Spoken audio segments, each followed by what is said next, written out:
Hello people on YouTube, I am kitsune-fuzzy and welcome to another entry in my indie games devlog. Maybe you remember this part from last week's devlog. I still need to do a new checkpoint model. Maybe next week. Well, and this week is last week's next week, so that is what I started with. I wasn't sure what design I would give it, but I started with a cylinder that I'd like to make something like a shining beacon. So the shape was fairly easy and quickly done. For texturing, I made an attempt to create something in Photoshop, but I wasn't really happy with what I was doing here. So I was switching over to Substance Designer and trying to build something there with generated gradients and patterns. This way I built a checkpoint banner and generated the wavy outside shine by distorting a gradient with some noise. Now I had the textures and had to import it into the project and create the materials. I kept the base textures in grayscale so that I can give them any color I like here. Added some texture scrolling and made it translucent and emissive, and then dialed in the color values.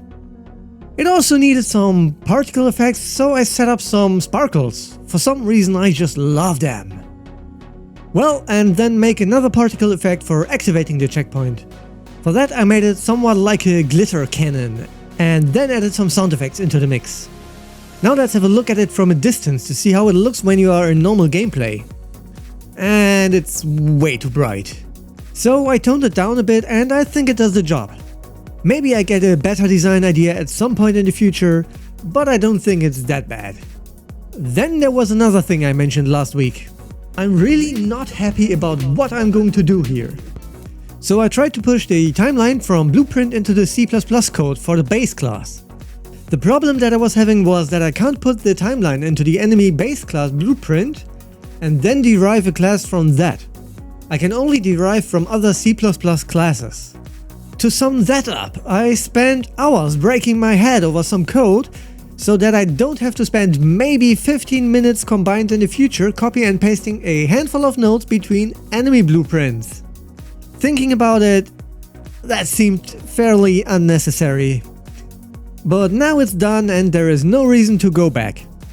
Anyway, next I adjusted a few things for spawning and respawning. I moved the spawn animation and particle effect from the starting platform to the player bald blueprint, so that I can reuse the effects for respawns.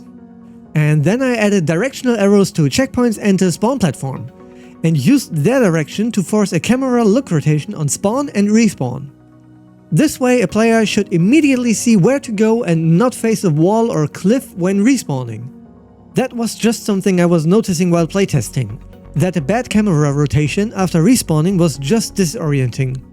After this I did some small things here and there, barely worth mentioning. Like giving the floating platforms a small impact movement down when you land on them. And giving the ball's impact sound when hitting a surface a short repeatable delay, so you won't have this infinite sound playing problem that happened in some cases, like rolling up a curved slope at high speed. Unreal detected that as multiple impacts and then always played the sound effect, but not anymore!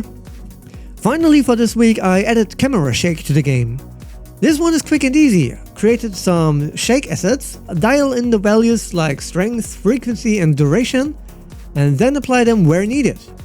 I have added camera shake to the monkey robot when he hits you, and to the gate when it sinks into the ground. Well, I think it's time to start with the second jungle level now. I already have a few cool things in mind that I want to do with it, so let's... That will have to wait for next week, so if you don't want to miss that, subscribe to this channel. And if you enjoy these videos, please consider leaving a like under this video. And as always, I want to thank my patrons Yaya Danbus, Nathaniel Page, Ori Don't Official and every smaller supporter who helped making this project possible. And I hope to see you again next week. Bye!